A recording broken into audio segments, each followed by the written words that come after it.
Hello नमस्कार। 12वीं class की ज्योग्राफी की बात करो, ये पाठ नंबर 2 है। पाठ नंबर 2 में ये बताया गया है जनसंख्या वितरण, घनत्व तथा वृद्धि। बहुत लंबा चैप्टर है, लेकिन देखोगे ना इसका कंसेप्ट बहुत छोटा सा है। इस सब के सब जनसंख्या से रिलेटेड करके क्वेश्चन पूछता है। इसका अगर थ्योरी क्लास नहीं देखे हो तो उस वीडियो को जाकर आप देख लेना बाबू। लेकिन ये जो वीडियो बनने वाला है ये है केवल ऑब्जेक्टिव क्वेश्चन। ऑब्जेक्टिव क्वेश्चन में पहला क्वेश्चन देखो क्या लिखा है, जनसंख्या घनत्व किसे कहते हैं। तो जनसंख्या घनत्व का मतलब होता है प्रति वर्ग किलोमीटर में जितना संख्या पाई जाती है, जनसंख्या पाई जाती है, उसी को जनसंख्या घनत्व बोलते हैं। तो जनसंख्या घनत्व प्रति वर्ग किलोमीटर के आसपास निकाला जाता है। इसी से रिलेट कर लेना, एक वर्ग किलोमीटर में रहने वाले लोगों की संख्या को क्या बोलते हैं, जनसंख्या घनत्व। तो एक का क्या हो जाएगा, ए। तो ए का क्या लगाओगे, ए। अब यहाँ से 3 को क्वेश्चन याद रखना। विश्व में सबसे ज्यादा जनसंख्या घनत्व वाला देश कौन है, मोनाको है। क्या याद रखोगे, मोनाको। ठीक, मोनाको कहाँ पड़ता है, तो यूरोप में पड़ता है। दूसरा बात, विश्व के सबसे कम जनसंख्या घनत्व वाला देश कौन है, तो ग्रीनलैंड और फाकलैंड, दोनों के दोनों याद रखना। ग्रीनलैंड फाकलैंड दोनों की जनसंख्या घनत्व बराबर है। और अगर हम भारत की बात करें, भारत के परिप्रेक्ष्य में बात करें, तो भारत की जनसंख्या घनत्व कितना है, 382 लोग प्रति किलोमीटर में है। दूसरा, बिहार की जनसंख्या घनत्व 1106 है। बिहार की जनसंख्या घनत्व देखना सबसे ज्यादा है। भारत के किस राज्य में सबसे ज्यादा जनसंख्या घनत्व है, तो आंसर होगा बिहार। दूसरा, भारत के किस राज्य में सबसे कम जनसंख्या घनत्व है, तो उसका आंसर होगा अरुणाचल प्रदेश। कितना होता है, 70 है। तो 3 को बातें यहाँ से रखना कि भारत का जनसंख्या घनत्व 382 है। और भारत के किस राज्य में जनसंख्या घनत्व सबसे अधिक है, तो बिहार। बिहार में कितना जनसंख्या घनत्व है, 1106। दूसरा क्वेश्चन कि भारत के किस राज्य में जनसंख्या घनत्व सबसे कम है, तो इसका आंसर बताओगे अरुणाचल प्रदेश। और अरुणाचल प्रदेश कहाँ है, उसका जनसंख्या घनत्व कितना है, तो 17 है। और ये तो राज्य के आधार पर होगा। तो इतना ऑब्जेक्टिव क्वेश्चन याद रखना। अगला है 2 नंबर, सघन आबादी वाले क्षेत्रों की जनसंख्या घनत्व कितनी होती है। देखो, बहुत से ऐसे विद्वान या भूगोलवेत्ता के अनुसार ये बताया गया है, जिस क्षेत्र में 200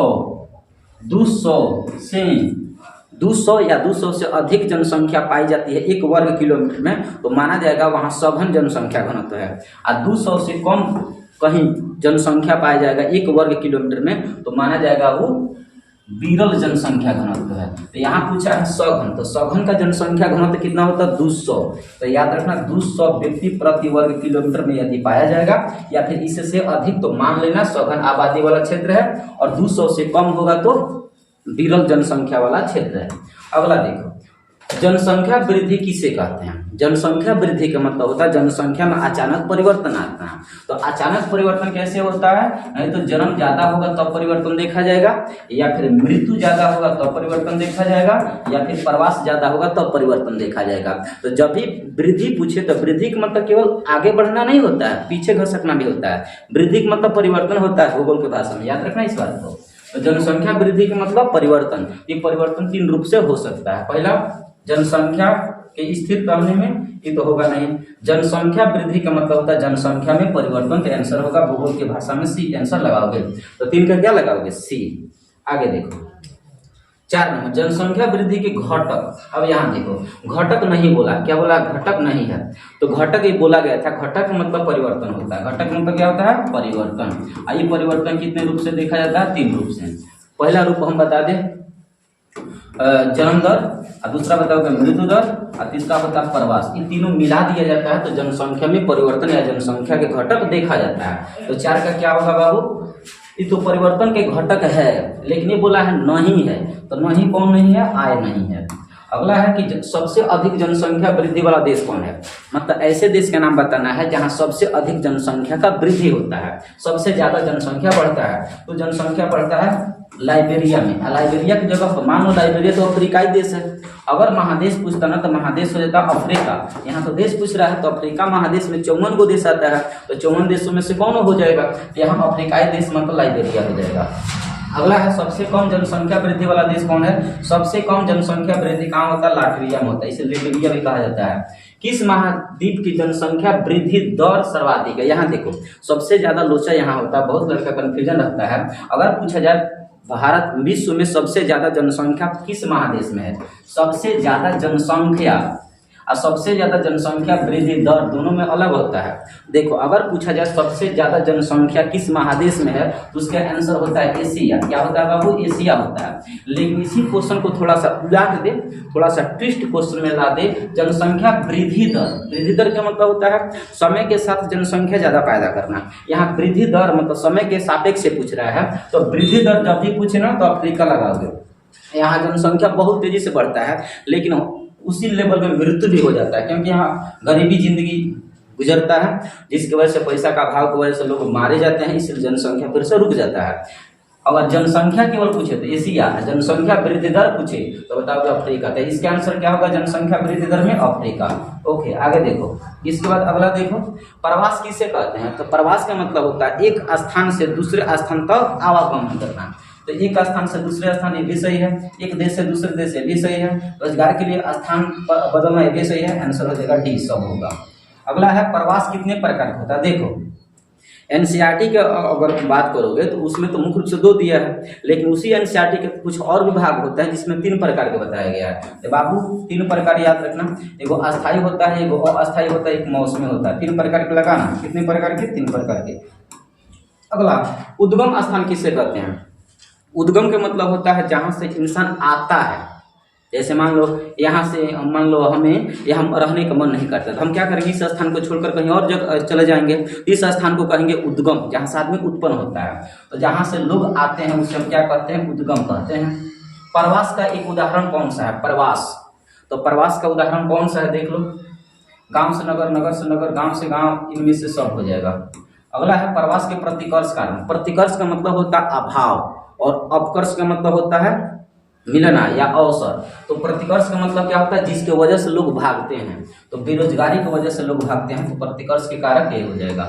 अगला है जल की उपलब्धता किस प्रकार के कारक है? जल की उपलब्धता एक प्रकार के भौगोलिक कारक है और जल की कमी सबसे ज्यादा राजस्थान के बीकानेर वाला क्षेत्र में देखा जाता है। तो आंसर याद रखना भौगोलिक क्षेत्र।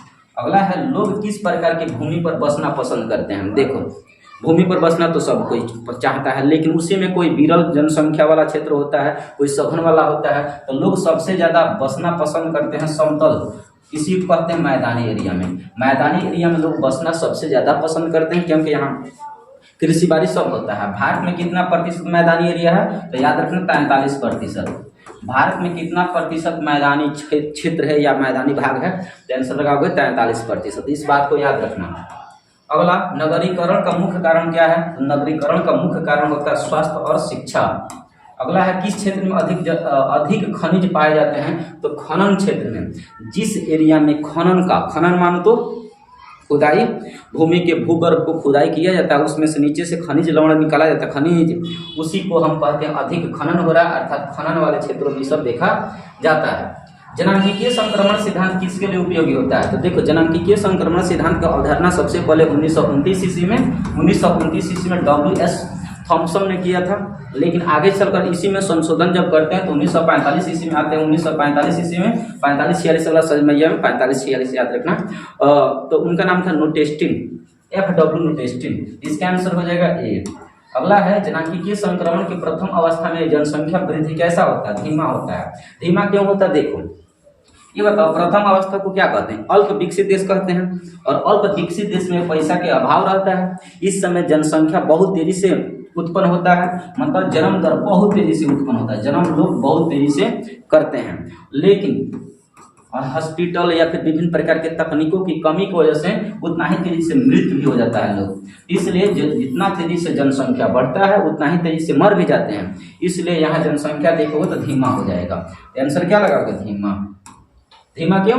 जितना तेजी से पैदा लेता है उतना ही तेजी से मर जाता है, इसलिए धीमा हो जाता है जनसंख्या। जनांकीय संक्रमण की द्वितीय अवस्था में किसका सुधार होता है? तो स्वास्थ्य संबंधी दशा का सुधार हो जाता है। जनसंख्या वृद्धि के कारण कौन सी समस्या उत्पन्न करता है? देखो जब किसी क्षेत्र में जनसंख्या ऑटोमेटिक बढ़ेगा तो कई प्रकार की परेशानी उठाएगा। तो पहला परेशानी क्या होगा? जब किसी क्षेत्र में जनसंख्या बढ़ेगा तो लोग बढ़ेंगे तो प्रदूषण फैलेगा, क्योंकि जो भी इंसान खाता है ना तो आगे पीछे क्या करता है, कूड़ा कबाड़ फेंकना शुरू कर देता, प्लास्टिक फेंकेगा, तो कहीं ना कहीं प्रदूषण पैदा होगा। दूसरा रोजगार की कमी होगा।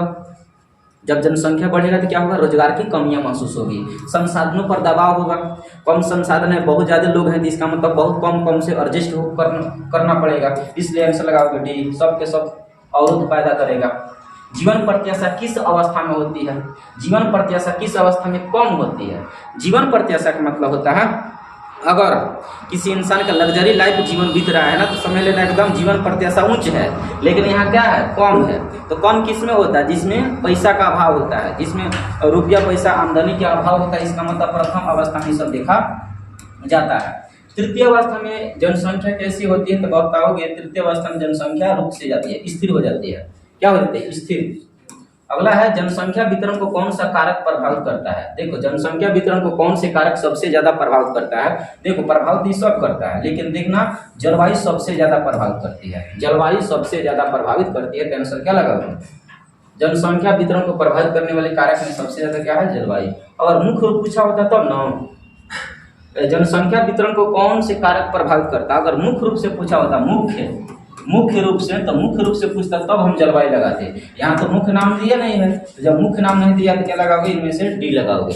ठीक, अगला देखो, किस प्रकार के क्षेत्र में लोग रहना पसंद नहीं करते हैं। तो जहाँ पहाड़ी एरिया होता है यहाँ लोग बसना पसंद नहीं करते हैं।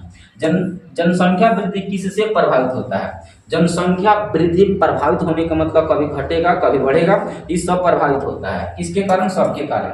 जन्म दर, मृत्यु दर, प्रवाह सबके कारण प्रभावित होता है। जनसंख्या वृद्धि का कौन से घटक ऋणात्मक होता है। अब यहाँ ऋणात्मक मतलब ये होता है घटना, माइनस में जाना। तो माइनस में किसके कारण होता है, जब लोग मर जाएंगे ना, अचानक किसी क्षेत्र विशेष में देखोगे जनसंख्या मतलब बहुत तेजी से नीचे जाएगा, लोग मर रहे हैं, मरने का मतलब मृत्यु, डेथ कर रहे हैं, इसका मतलब क्या होगा, जनसंख्या माइनस में चला जाएगा। अगला है कौन सा देश उच्च जन्म दर और उच्च मृत्यु दर की स्थिति में है। ऐसे देश या महादेश के नाम बताना है जहाँ जनसंख्या वृद्धि बहुत तेजी से होता हो और मृत्यु भी बहुत तेजी से होता हो। तो कौन है, अफ्रीका। यहाँ देश बोला है लेकिन नहीं, सब के सब देखोगे ना महादेश का। लेटिविया भी एक देश है, ये यूरोप में पड़ता है। यहाँ तो बहुत कम है, यहाँ बोला है उच्च दर की स्थिति, मृत्यु दर उच्च बोला है। उच्च किस में होता है, अफ्रीका में। यहाँ तो कम होता है, उच्च किस में होता है, अफ्रीका में। जलवायु किस प्रकार के कारक है, भौगोलिक कारक है। नगरीकरण की कौन सी सेवाएं सबसे बेहतर होता है, तो स्वास्थ्य और शिक्षा की सेवाएं सबसे ज्यादा बेहतर होता है नगर में।